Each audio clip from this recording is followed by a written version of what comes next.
Hello and welcome back to UPSC Akhada. RAS Rajasthan polity में हमारा अगला टॉपिक है लीगल राइट्स के बारे में।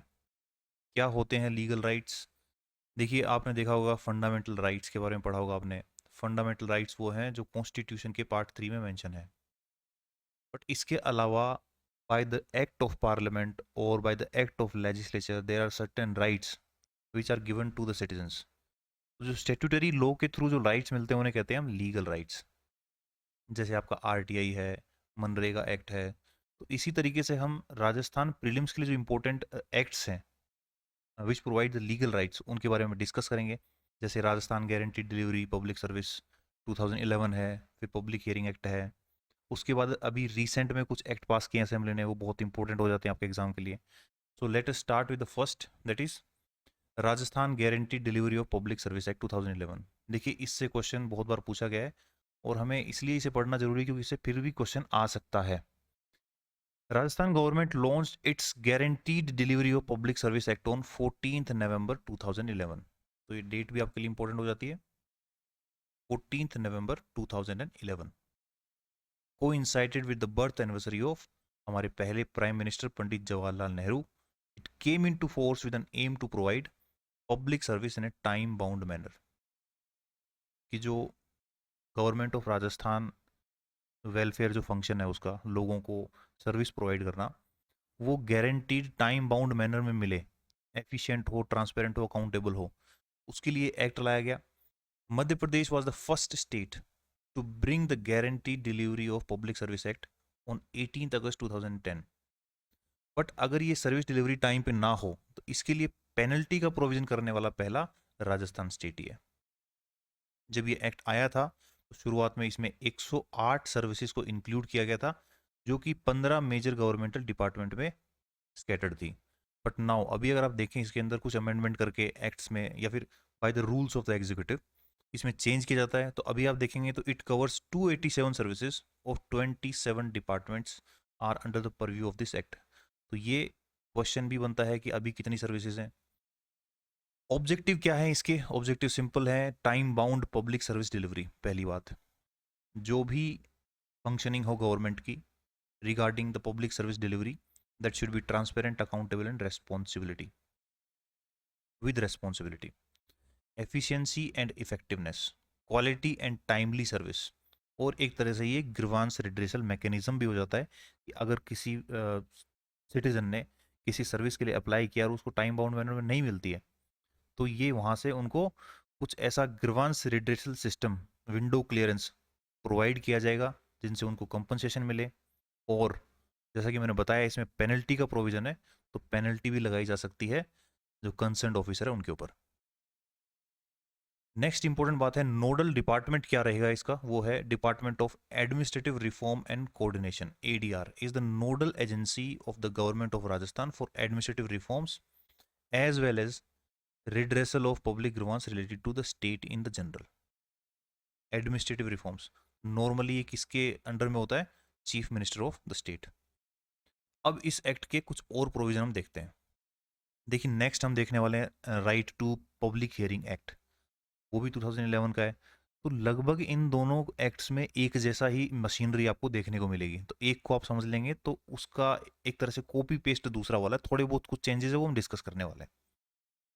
सबसे पहले देखिए, इस तरह से समझें आप इसको, जैसे मान लो कोई एप्लीकेंट है जिसने अप्लाई किया किसी सर्विस के लिए, तो डेजिग्नेटेड ऑफिसर के पास गया। उसके बाद उस ऑफिसर के पास तीन ऑप्शंस हैं। सबसे पहले वो एक्सेप्ट करे और वो सर्विस प्रोवाइड की जाए कस्टमर को, सिटीजन को। दूसरा वो रिजेक्ट कर दे, और तीसरा उनके सर्विस डिलीवरी में डिले हो जाए। तीन ऑप्शन हो सकते हैं यहाँ पे। एक्सेप्ट करने पे कोई दिक्कत नहीं है, ठीक है, इसीलिए एक्ट बनाया गया है। इन केस ऑफ रिजेक्शन इनको राइटिंग में इन्फॉर्म करना पड़ेगा एप्लीकेंट को कि भाई आपकी सर्विस को, जो आपकी डिमांड थी, उसको रिजेक्ट क्यों किया गया। उसके बाद तीसरा ऑप्शन है डिले। अगर डिले हो जाता है तो ये फर्स्ट अपील आप कर सकते हैं। Customer, as a customer you can appeal to the first appeal officer. In case of rejection to, यहाँ डिले के अंदर भी फर्स्ट अपील के पास जा सकते हैं, और आपकी जो डिमांड थी, आपकी जो सर्विस की जो डिमांड थी, उसको रिजेक्ट कर दिया गया, तो with in 30 days of rejection और एक्सपायरी ऑफ स्टिपुलेटेड टाइम आप फर्स्ट अपील ऑफिसर के पास अपील कर सकते हैं। अब फर्स्ट अपील ऑफिसर के पास जाने के बाद क्या ऑप्शंस हैं? एक्सेप्ट कर ली जाए। एक्सेप्टेंस में क्या होगा? वो डेजिग्नेटेड ऑफिसर को ऑर्डर देंगे टू प्रोवाइड द सर्विसेज। इनको आपने जो डिले किया है या जो आपने रिजेक्ट किया है, जिसकी इन्फॉर्मेशन आपने रिटर्न में एप्लीकेंट को दे दी है, आप वो सर्विस उनको प्रोवाइड करें। फर्स्ट अपील ऑफिसर भी रिजेक्ट कर सकते हैं, इनके पास ये ऑप्शन है। तो जब ये रिजेक्ट कर देंगे, within 60 days of this decision you can apply an appeal to the second appeal officer. एक तो केस ये होता है। दूसरा केस ये कि फर्स्ट अपील ऑफिसर के कहने के बाद भी डेजिग्नेटेड ऑफिसर उस सर्विस डिलीवरी में डिले करते हैं और do not comply with the order of the first appeal officer, then also you can apply to the second appeal officer. तो यहाँ प्रोसेस सिंपल है। एप्लीकेंट, उसके बाद डेजिग्नेटेड ऑफिसर, 3 ऑप्शंस हैं। उसके बाद 30 डेज में फर्स्ट अपील को, फिर अगर ये ऑप्शंस हैं तो 60 डेज के अंदर आप सेकेंड अपील ऑफिसर को जा सकते हैं। सेकेंड अपील ऑफिसर क्या करने वाले हैं इनके साथ में?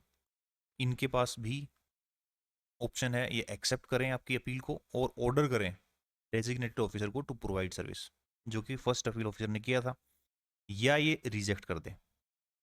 ठीक है। उसके साथ ही में recommend disciplinary action against the designated officer or the first appeal officer. He may impose penalty on the designated officer. तो केसेस बनते हैं पेनल्टी में भी। If failed to provide service, तो उनके ऊपर पेनल्टी कितनी लगेगी? 500 से 5000। फर्स्ट अपील ऑफिसर के ऊपर भी 500 से 5000। अगर डिले होता है सर्विस में तो 250 रुपये पर डे के हिसाब से maximum 5000, and this will be deducted from there salary. This amount which has been charged on the first appeal officer of the DO or the DO, this amount may be given to the applicant as a compensation. तो ये amount जो इनकी salary से काटा गया है, this can be given to the applicant as an compensation. अब यहाँ जो डेजिग्नेटेड ऑफिसर हैं या जो फर्स्ट अपील ऑफिसर हैं, उनके पास भी एक सुविधा है। क्या? DO and the first appeal officer can file application for the review of penalty within 60 days to a designated officer, जो कि government of state, that is Rajasthan government will instil. वो बताएंगे कि डेजिग्नेटेड ऑफिसर कौन है जिसके पास डीओ और first appeal officer जा सकते हैं against the order of penalty. तो ये पूरा प्रोसीजर है। यहाँ इंपॉर्टेंट बात यही है कि कितने दिन में जा सकते हैं। फर्स्ट अपील ऑफिसर के पास आपको ग्रीवेंस रिड्रेसल नहीं होता है, तो सेकंड अपील ऑफिसर क्या करते हैं। तो ये सब बातें आपको ध्यान रखनी है, यहाँ से क्वेश्चन पूछा जा सकता है। सेकंड हमारे इंपॉर्टेंट एक्ट की तरफ चलें तो वो है Rajasthan right to hearing act, आपको सुना जाए। It would complement Rajasthan public service guarantee act 2011। ये इसको कॉम्प्लीमेंट करेगा, they are complementary to each other. Under the right to hearing act 2012 all government officials shall be bound to dispose of the complaints within a stipulated time period, failing which there is a provision of penalty. Again इसमें penalty का provision है। The act aim to provide relief at the point where grievance originated. तो इसलिए आप इस पर line से समझ सकते हैं ग्रीवांस रिड्रेसल के पॉइंट्स अलग अलग जगह से डिसेंट्रलाइज तरीके में बनाए जाएंगे, and would aid in giving immediate relief to the complaints near the residence. ग्राम पंचायत हो, तहसील हो, सब डिवीजन हो, डिस्ट्रिक्ट हो, यहाँ पे ग्रीवांस रिड्रेसल पॉइंट्स बनाए जाएंगे। It shall be mandatory to hear complaints and dispose them within stipulated time. Every public hearing officer PHO to specify 2 days in a week for public hearing. हर department के अंदर एक PHO होंगे, जैसा कि आप राइट टू इंफॉर्मेशन में act में पढ़ते हो कि इंफॉर्मेशन ऑफिसर होंगे, उसी तरीके से यहाँ पे PHO होंगे, public hearing officer, for the purpose of efficient and effective redressal of grievances of the people and to recover receive complaint under this act the state government shall establish information and facilitation centre which may include establishment of customer care center, call center, help desk and people support center। इस तरह का infrastructure state government बनाएगी। The first appeal authority and the second appeal authority, मैंने बताया ये दोनों acts के अंदर जो हायरार्की है, जो सिस्टम है, वो लगभग सेम है। तो यहाँ भी फर्स्ट अपील अथॉरिटी है, सेकंड अपील अथॉरिटी है। Shall while deciding an appeal under this section shall have the same power as vested in the civil court while trying a suit under the Code of Civil Procedure 1908. तो CPC है आपका, civil procedure code 1908। इसके अंदर जो civil court को power होती हैं वही पावर्स फर्स्ट अपील अथॉरिटी और सेकंड अपील अथॉरिटी को होंगी। तो ये सिविल कोर्ट की पावर क्या होती है देख लीजिए। आपके जैसे आप कोई और अगर पॉलिटी में भी पढ़ेंगे तो बहुत जगह आपको देखने को मिलेगा कि इस अथॉरिटी के पास में सिविल कोर्ट्स की पावर है। जैसे नेशनल ह्यूमन राइट कमीशन है, स्टेट ह्यूमन राइट कमीशन है, उनके पास ये पावर कौन सी पावर्स हैं? First of all, summoning and enforcing the attendance of any person examining him on oath, किसी भी पर्सन को बुलाना, उसको एग्जामिन करना। Discovery and production of any document, other material object producible as evidence, receiving evidence on affidavit, requisition of any public record, किसी भी office से कोई पब्लिक रिकॉर्ड मंगाना, issuing commission for the examination of witness and reviewing it's decision direction and order. तो ये civil court की power होती है जो फर्स्ट अपील ऑफिसर और सेकंड अपील ऑफिसर को मिलेंगे। अब इस एक्ट के अंदर कंप्लेंट्स का मतलब क्या है? तो ये आपने पब्लिक हियरिंग एक्ट के अंदर जो कंप्लेंट की जाएगी उस कंप्लेंट का क्या मतलब है? Any application made by citizen और group of citizen to a public hearing officer for seeking, इस काम के लिए, any benefit, relief relating to any policy program और scheme run in the state by the state government और the central government. जितनी भी scheme चल रही है उनका बेनिफिट, उनका रिलीफ, कोई भी पॉलिसी प्रोग्राम स्कीम, किसी भी तरह का कुछ ऐसा है पॉलिसी प्रोग्राम उसके अंदर उसको रिलीफ नहीं मिला है या फिर उसको सर्विस जो मिलनी चाहिए थी एज एन एंटाइटल्ड सिटीजन, तो इसके लिए वो जा सकते हैं।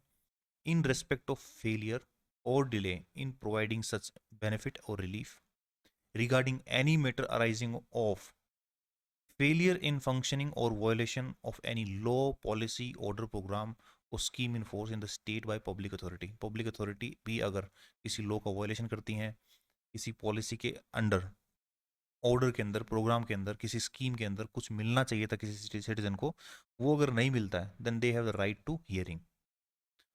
But this does not include, ये जो आपकी कंप्लेन है इसके अंदर क्या इंक्लूड नहीं होगा? Grievance related to the service matter of a public servant whether serving और रिटायर्ड, जो उनके सर्विस मैटर हैं उनसे रिलेटेड कोई भी कंप्लेंट नहीं ली जाएगी। Relating to any matter in which court and tribunal has jurisdiction, अगर वो मामला कोर्ट या ट्रिब्यूनल के ज्यूरिसडिक्शन में है तो उसके ऊपर भी कोई हियरिंग नहीं होगी।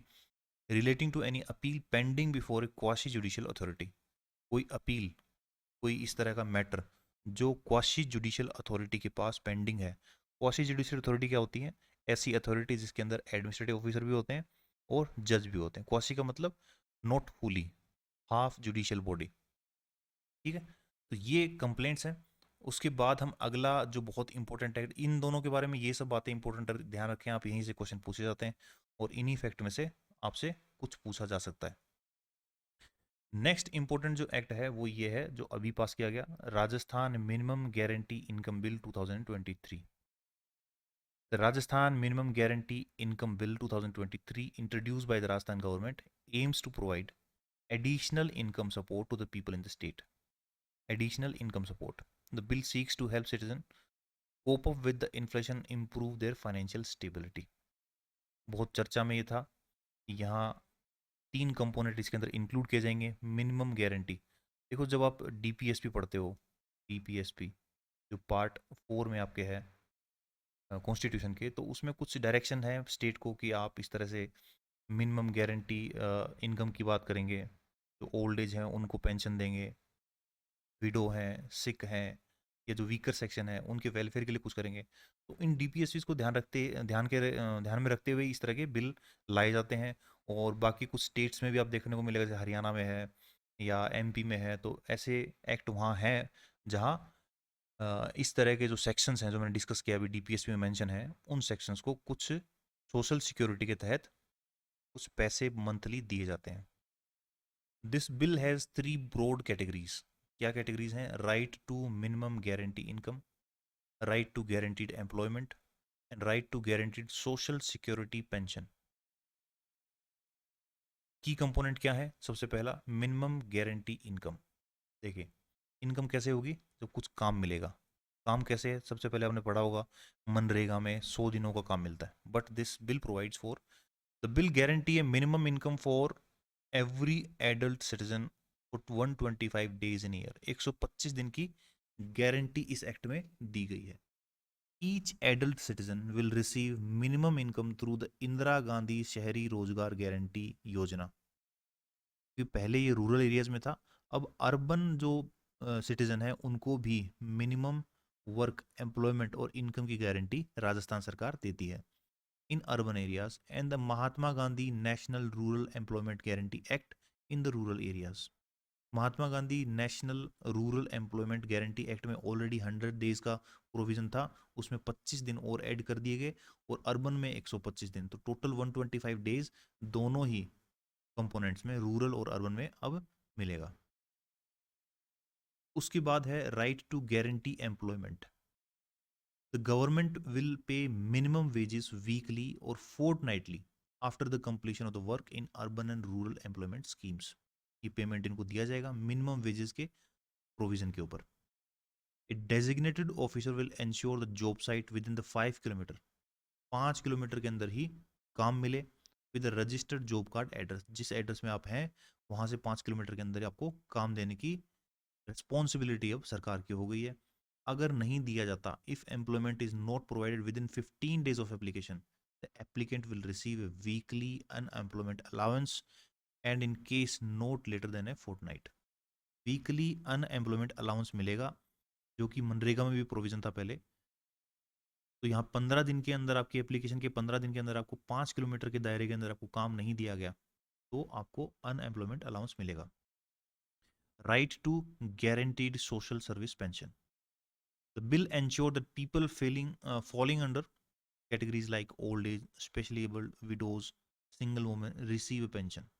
और बहुत इंपॉर्टेंट याद रखने का प्रोविजन यहाँ ये है, the pension will see an annual increase of 15% in 2 instalment.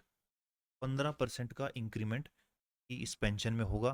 तो ये जो शुरुआत में हमने लाइन पढ़ी थी, इन्फ्लेशन को बीट करने के लिए ये प्रोविजन यहाँ रखा गया, starting from the financial year 2024 and 25।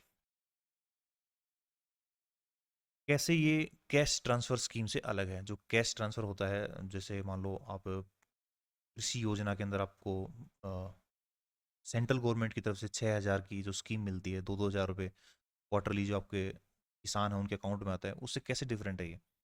देखिए, Rajasthan minimum guarantee income bill is unique in its as it legally guarantee both minimum income support and guaranteed employment and pension, setting it apart from regular cash transfer scheme. It reflects the Mahatma Gandhi's vision of comprehensive welfare measure. Cash transfer scheme may have limited coverage, but इसकी coverage बहुत broad है। The bill will cover all families in the state, offering employment and pension support to various vulnerable groups। तो इसके अंदर सारी families included हैं। The bill includes annual increment in the pension, ensuring they keep up with the inflation. Cash transfer scheme may not have such provision। और जैसे मान लो आपको 6,000 रुपये मिलते हैं तो 6 ही हैं, वो जो उसमें ऐसा कुछ नहीं है कि इतना परसेंटेज में इंक्रीमेंट हो गया सब करके। तो यहाँ आपको कितना 15% का इंक्रीमेंट देखने को मिलता है। The bill takes a comprehensive approach toward social security aiming to benefit vulnerable section of the society. तो ये था आपका guaranteed income bill 2023। Next important जो बिल अभी पास हुआ जिसके ऊपर बहुत ज़्यादा हंगामा हुआ वो है राइट टू हेल्थ एक्ट 2023। अब सवाल ये बनता है कि is right to health guaranteed by the constitution. Constitution के अंदर कहीं ऐसा मेंशन है क्या? आपने फंडामेंटल राइट्स में कहीं पढ़ा? एक्सप्लिसिटली तो मेंशन नहीं है, बट सुप्रीम कोर्ट के बहुत सारे जजमेंट से हमें पता लगता है कि आर्टिकल 21 के जो लिबरल इंटरप्रिटेशन होता है, जुडिशियल एक्टिविज्म की आप बात करते हो, जो लिबरल इंटरप्रिटेशन की आप बात करते हो, तो उसमें जो सुप्रीम कोर्ट ने बहुत सारे ऐसे राइट्स इनहेरेंट इंक्लूड कर दिए आर्टिकल 21 में, starting from the Menaka Gandhi case. उसके बाद से ऐसा माना जाता है ये right to health is a part of fundamental rights.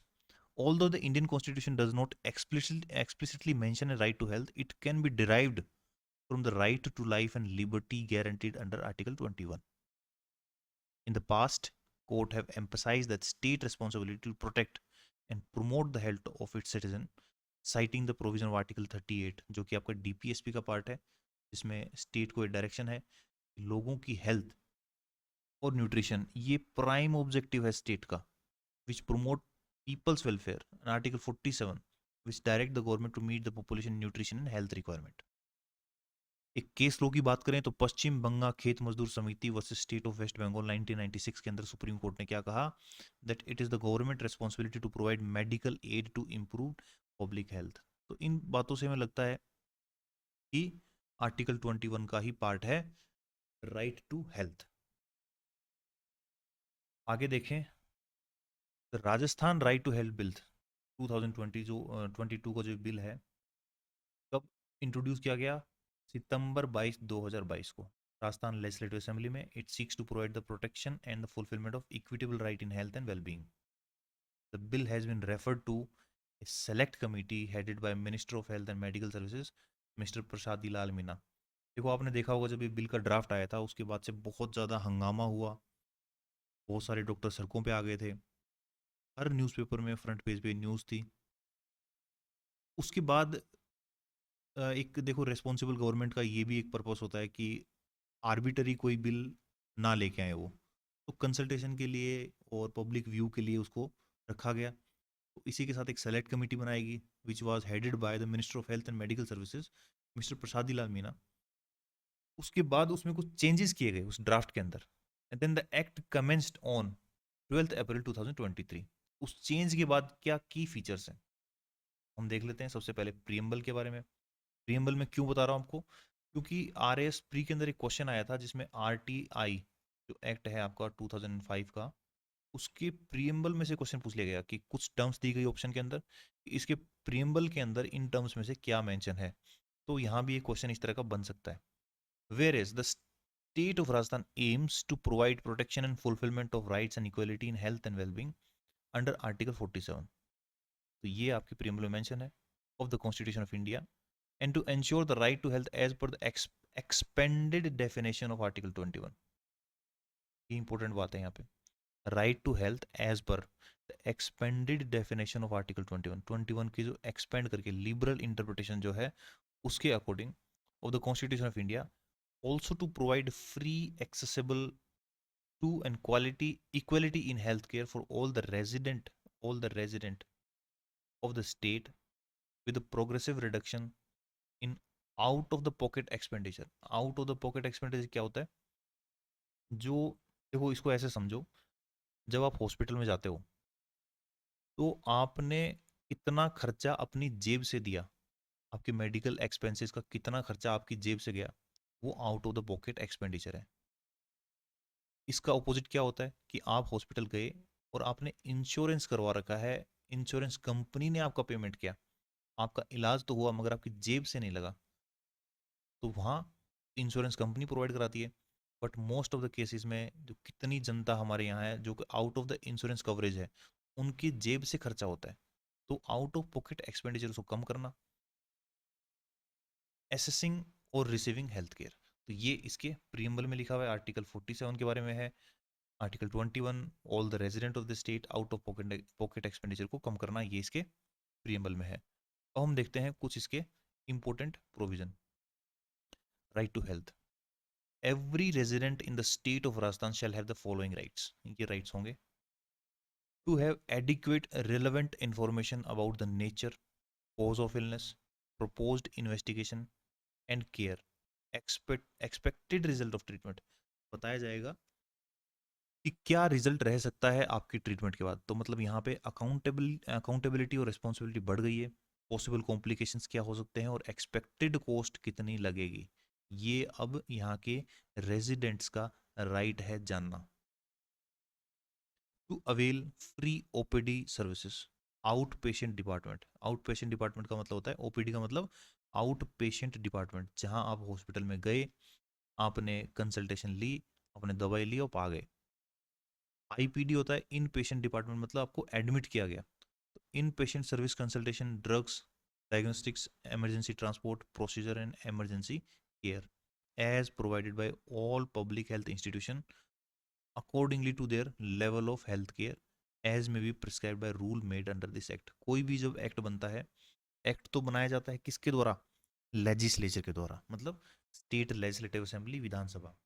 उस एक्ट में कुछ ऐसे प्रोविजन किसके उस पर छोड़ दिए जाते हैं, गवर्नमेंट के, कि एग्जीक्यूटिव अपने हिसाब से इस पर रूल बना सकती है, but that rule has to be in confirmative with the act, तो क्या बोलते हैं, डेलीगेटेड लेजिस्लेशन। तो ये यहाँ पे रेजिडेंट के राइट हैं। इसके बाद और क्या राइट्स हैं, to have emergency treatment and care for accidental emergency. Accidental emergency है तो इमरजेंसी ट्रीटमेंट मिलेगा। Emergency due to snake bite, animal bite and any other emergency decided by the state health authority under the prescribed emergency circumstances. अब ये क्या term है, state health authority, इसको हम आगे देखने वाले हैं। Without repayment, without prepayment of requisite fees or charge including prompt and necessary emergency medical treatment and critical care। Prepayment के बिना ही आपको ट्रीटमेंट स्टार्ट करना पड़ेगा। Emergency obstetric treatment and care, obstetric मतलब जो आपके प्रेगनेंसी से रिलेटेड होते हैं,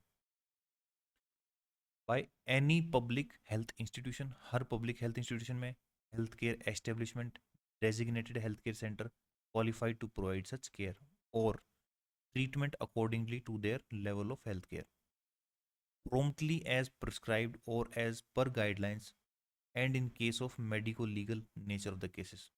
मेडिको लीगल मतलब जिस समय आपको एक पुलिस की रिपोर्ट की रिक्वायरमेंट होती है, कोई मान लो एक्सीडेंट का मामला है, तो कई बार ऐसा देखा गया कि जो हॉस्पिटल है वो पुलिस की परमिशन के बिना या उनकी रिपोर्ट के बिना इनिशिएट नहीं करते हैं प्रोसेस को। नो हेल्थ केयर प्रोवाइडर और health care establishment shall delay नहीं करेंगे ट्रीटमेंट को merely on the ground of receiving police clearance और police report.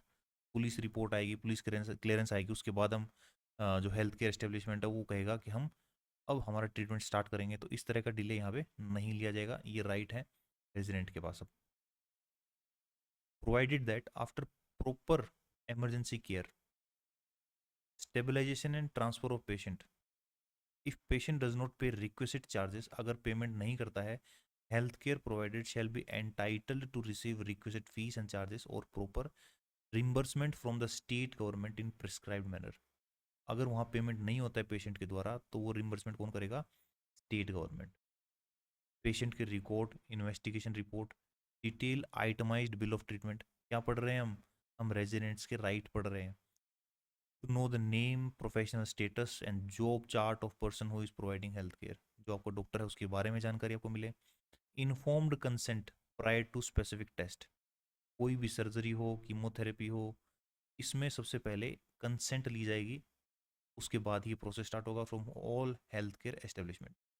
To be heard and seek redressal in case of any grievance occur during and after availing her visit. मतलब देखो ये बहुत important provision है, अगर आपने कोई ट्रीटमेंट लिया उसके बाद आपकी कोई शिकायत है तो उसका भी तो निवारण होना चाहिए, ये यहाँ प्रोविजन है। To avail free transport, free treatment, free insurance coverage accident road at all health care establishment, road accident के केस में फ्री ट्रांसपोर्ट, फ्री ट्रीटमेंट और फ्री इंश्योरेंस कवरेज। अब हम बात कर लेते हैं कुछ एजेंसीज के बारे में, जैसे हमने देखा अभी स्टेट हेल्थ सर्विस अथॉरिटी, या इसी के साथ हम डिस्ट्रिक्ट हेल्थ सर्विस, ये क्या है। द गवर्नमेंट शेल, देखो इंपॉर्टेंट यहाँ से प्रोविजन बनता है कि आपके प्रीलिम्स में कुछ पूछ लिया जाए यहाँ से। The government shall by notification in the official gazette constitute two independent bodies. कौन सी, पहली state health authority for logistic grievances and state health authority for treatment protocols. दूसरी वाली कौन सी है, ट्रीटमेंट प्रोटोकॉल्स। आपकी जो ये state health authority for logistic grievances है, इसमें कौन मेंबर होंगे, सबसे पहले an officer of Indian administrative services, मतलब IAS service, not below the rank of secretary to be appointed by the state government. ये कौन होंगे, एक्स ऑफिशियो चेयरमैन होंगे। Vice chancellor of RUHS Jaipur, RUHS मतलब राजस्थान जो गवर्नमेंट ऑफ राजस्थान का जो hospital है, जो कोरोना के टाइम में बहुत ज़्यादा न्यूज़ में रहा था RUHS, तो इसके जो वाइस चांसलर हैं वो होंगे इसके एक्स ऑफिशियो मेंबर। ये सारे प्रोविज़न कुछ और थे पर सेलेक्ट कमेटी जो प्रसादी लाल मीणा जी के अध्यक्षता में रखी गई उनके बाद में, और जो डॉक्टर्स जो प्रोटेस्ट में थे उनसे कंसल्टेशन के बाद में जो ड्राफ्ट में चेंज किया गया, उसके बाद ये चेंजेस आपको देखने को मिलते हैं। बट आपको ये ध्यान रखना, joint secretary medical and health जो डिपार्टमेंट है आपका, जो मिनिस्ट्री है उसके जॉइंट सेक्रेटरी हैं, एक्स ऑफिशियो मेंबर होंगे और सेक्रेटरी होंगे। Director medical and health ex officio member होंगे। Commissioner medical education ex officio member होंगे। Principal SMS medical college Jaipur के एक्स ऑफिशियो मेंबर होंगे। And nominee of AYUSH department from director Ayurveda homeopathy यूनानियन on rotational basis, ये भी ex officio member होंगे। और 2 members nominated from Indian medical association Rajasthan state, ये इसके मेंबर होंगे। तो ये आपको याद रखना है, इसमें से क्वेश्चन पूछा जा सकता है। उसके बाद जो इंपॉर्टेंट है वो है state health authority for treatment protocols. तो इसमें मेंबर्स कौन कौन है? मेंबर्स हैं सबसे पहले जो हमने लास्ट उसमें पढ़ा, vice chancellor of RUHS Rajasthan university for health sciences Jaipur, तो ये होंगे ex officio chairman. Joint secretary medical and health, ये होंगे ex officio member secretary. Principal SMS medical college Jaipur, ex officio member. Member nominated by the state government from principals of any other medical colleges, ex officio member. And nominee of AYUSH department from director Ayurveda homeopathy Unani और rotational basis पे होंगे, ये भी ex officio member हैं। 2 member nominated from Indian medical association Rajasthan state, ये members होंगे 2। Meeting of state health authorities, the state health authorities shall meet at least once in 6 month. ठीक है, तो ये इनकी कंपोजिशन है, आप ध्यान रखें, यहाँ से क्वेश्चन पूछा जा सकता है। उसके बाद constitution of district health authority, और ये at least once in a month इसकी मीटिंग होगी। डिस्ट्रिक्ट हेल्थ अथॉरिटी के मेंबर्स में कौन है? सबसे पहले डिस्ट्रिक्ट कलेक्टर हैं, ये इसके एक्स ऑफिस चेयरपर्सन होंगे। चीफ एग्जीक्यूटिव ऑफिसर CEO जो जिला परिषद में होते हैं, ये IAS RS हो सकते हैं, ex officio co chairperson. Principal of medical college और his nominee not below the rank of senior professor, ex officio member. Deputy chief medical and health officer जो डिस्ट्रिक्ट में है, ex officio member secretary. District Ayurveda officer, ex officio member.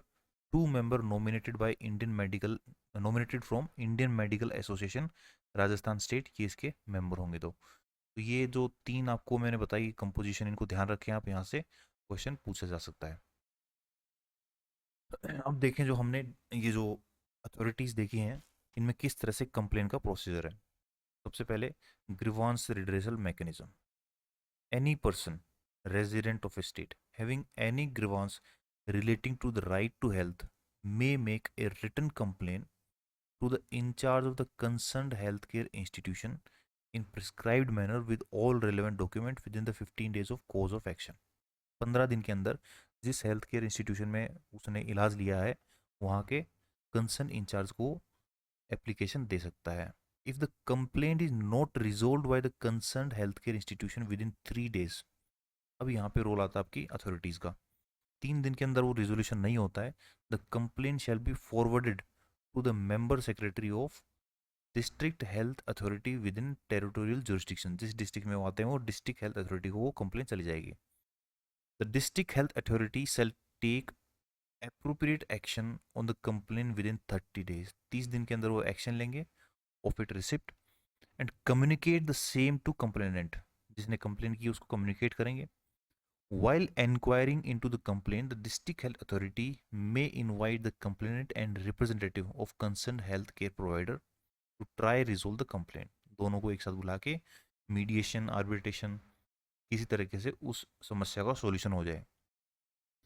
In case the grievance is not resolve with in 13 days by the district health authority, जो complain करने वाला है वो किसे कहाँ भेजेगा इसको? State health authority immediately after the expiry of aforesaid period of 30 days। तो 30 दिन के अंदर अगर वो रेजोल्यूशन नहीं होता है तो 30 दिन के बाद ये कहाँ जा सकते हैं? स्टेट हेल्थ अथॉरिटीज को। पेनल्टीज का क्या प्रोविजन है यहाँ पे? Any person who knowingly contravenes any provision of the act, any rule made by thereunder shall be punishable fine up to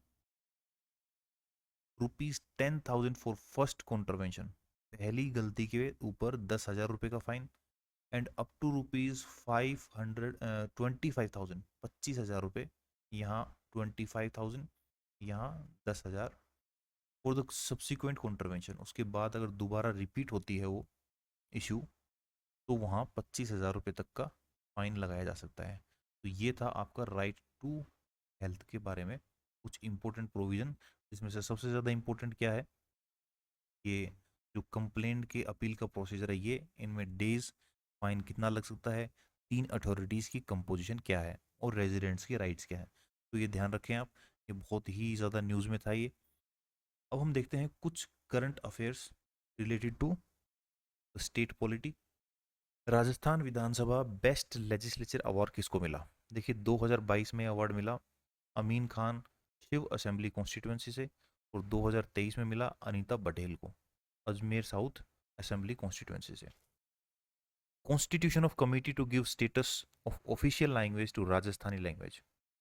आप जानते हैं आपके जो 8th शेड्यूल है कॉन्स्टिट्यूशन की, उसमें ऑफिशियल लैंग्वेज की लिस्ट है, उसमें राजस्थानी लैंग्वेज नहीं है, उसे ऐड करने के लिए कमेटी बनाएगी। This committee will study the model of other state and submit a report related to recognition of Rajasthani language. August 25 2003 resolution was unanimously passed by the Rajasthan Legislative Assembly regarding the recognition of Rajasthani language and its inclusion in the 8th schedule of the constitution. Presently हमारे यहाँ कौन सा act काम कर रहा है? Rajasthan official language act 1953 is executed in the state. Chairman of the committee constituted by the central government for Rajasthani language Sitaram Mahapatra. तो ये इंपॉर्टेंट बातें, फैक्ट्स आपको ध्यान रखने हैं। इसके अलावा स्टेट ऑफ गवर्नेंस रिपोर्ट 2022 के अंदर फर्स्ट पोजीशन पे रही गुजरात, उसके बाद थर्ड पोजीशन मिली किसको? राजस्थान को। इसमें राजस्थान का स्टेटस क्या है? Health, social justice, social security और रेजिडेंशियल कैटेगरी में फर्स्ट पोजीशन, ई गवर्नेंस में सेकंड पोजीशन और ट्रांसपोर्ट कैटेगरी में फोर्थ पोजीशन। अगली इंपॉर्टेंट आपके लिए फैक्ट ये है कि राजस्थान म्यूनिसिपल अमेंडमेंट बिल 2023, हमने पंचायती राज और म्यूनिसिपैलिटीज को डिटेल में देखा। इस म्यूनिसिपैलिटी एक्ट में जो 2009 का एक्ट है उसके अंदर अमेंडमेंट किया गया। It was passed on 20th March 2023। The state government may investigate, अब ये प्रोविजन आया, and remove municipal members having disqualification for election. जो इलेक्शन के लिए डिसक्वालीफाई हो जाते हैं, मतलब जो उनकी क्वालिफिकेशन नहीं थी फिर भी वो इलेक्शन में खड़े हुए, तो ऐसे मेंबर्स के इन्वेस्टिगेट करके उनको रिमूव किया जा सकता है। Section 39 of Rajasthan municipal act 2009 and amendment added A section E, उसके अंदर एक सेक्शन ऐड किया गया। करंट प्रोविजन क्या है? The member can be removed through an election petition. This petition should be filed within a period of 1 month from the date of election. तो अभी तक क्या था? करंट प्रोविजन मतलब अभी तक क्या था इस अमेंडमेंट से पहले, कि member can be removed through an election petition, election petition से ही उस मेंबर को रिमूव किया जा सकता है, और वो भी कब? This petition should be filed within a period of 1 month from the date of election. Election खत्म होने के 1 महीने के अंदर वो पिटीशन फाइल होनी चाहिए, तभी उस पर एक्शन हो पाएगा। बट अभी ये पावर किसके पास आ गई? स्टेट गवर्नमेंट के पास, who can investigate and remove the municipal member having disqualification for election. उसके बाद एक इंपॉर्टेंट एक्ट है Rajasthan advocate protection bill 2023, passed on 21 March 2023। वकीलों ने काफ़ी हड़ताल की, कुछ ऐसे असोल्ट सामने आए न्यूज़ में जिसकी वजह से ये हड़ताल हुई, फिर ये बिल लाया गया Rajasthan legislative assembly to protect the rights of advocates, to prevent assault, grievous hurt and criminal force, criminal intimidation against an advocate in the course of discharge of his duty. If any advocate's property is damaged, its compensation will be recovered from the offender. Offender से ही उसका compensation लिया जाएगा।